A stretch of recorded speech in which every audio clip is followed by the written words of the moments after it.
So that was an exhilarating experience, seeing what it's like to go into a fire like that. If that was a real fire scenario, how many people would have gone in and what would that have actually been like? On that first in line, a lot of times it's two people. It'd be the lieutenant or the firefighter, because the other person would be pumping or sending the water through that hose. So it could just be you and me if we were in a real house fire. And so I would help you locate the fire, and then you would do exactly like that. A little bit easier here, obviously, but you did a great job. Thank you. Yeah, I feel like we definitely had an advantage seeing this space ahead of time.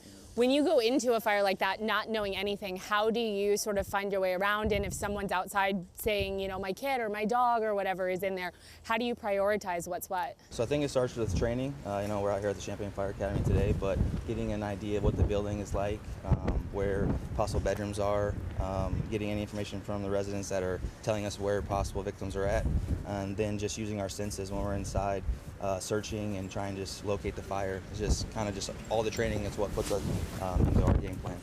And then what, if there is someone or something trapped in there, is that first priority before putting the fire out? Is the first priority to put out the fire? How does that work? Yeah, well, I mean, we're going to do everything we possibly can to get to that person and rescue them. Sometimes it does take putting the fire out a little bit before we can get to them. We got to take care of ourselves as well, but victims are our first priority anytime we get to a fire. All right, well, you guys have let me do a lot of hands-on things today, and I think that there's one more task to do. So what are we doing next? I think we're going to do the force of entry door, which is really fun because you get to use the axe and you get to beat on the door a little bit, and then that's what we do to open doors if they're locked and we can't get in.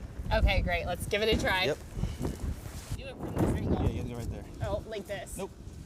Just like Oh, that. like that? This? No, hold on. I don't know. Like this. Oh, that way, that way. Okay, got it. Okay, ready? Yep.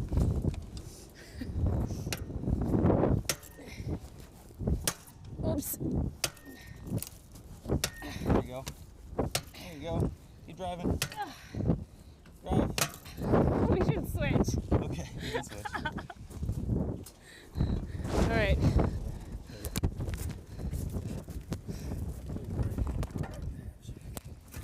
Oops, nope. Got it?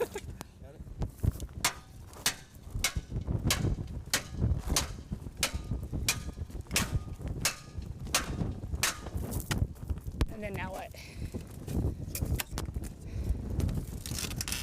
Yep.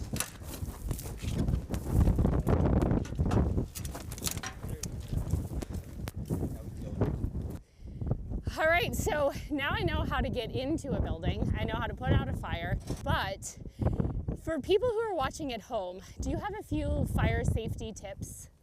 Yeah, I would just say make sure you're having working smoke detectors and carbon monoxide detectors, and then also, especially if you have kids, make sure you have a plan. So when those go off and smoke is in the house and they get out, you have a meetup spot. It's very important. So yeah, I think a plan is really important. And then if a fire does break out, I remember when I was a kid, we learned like stop, drop, and roll, and touch the door with the back of your hand and things like that. What kind of fire things should you do if there is an active fire? Like, what is the first thing you do? yeah, all that plays in role. First thing to do is remain calm, get low, and find your quickest way out. Okay, got it. Well, thank you very much. I appreciate you showing me all this today. Good job today.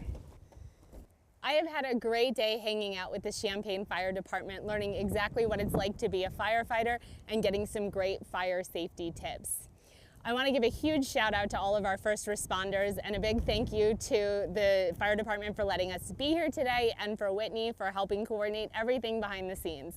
If you want more information, you can visit us on the web after the show at ciLiving.tv, and I will see you tomorrow at 3 p.m.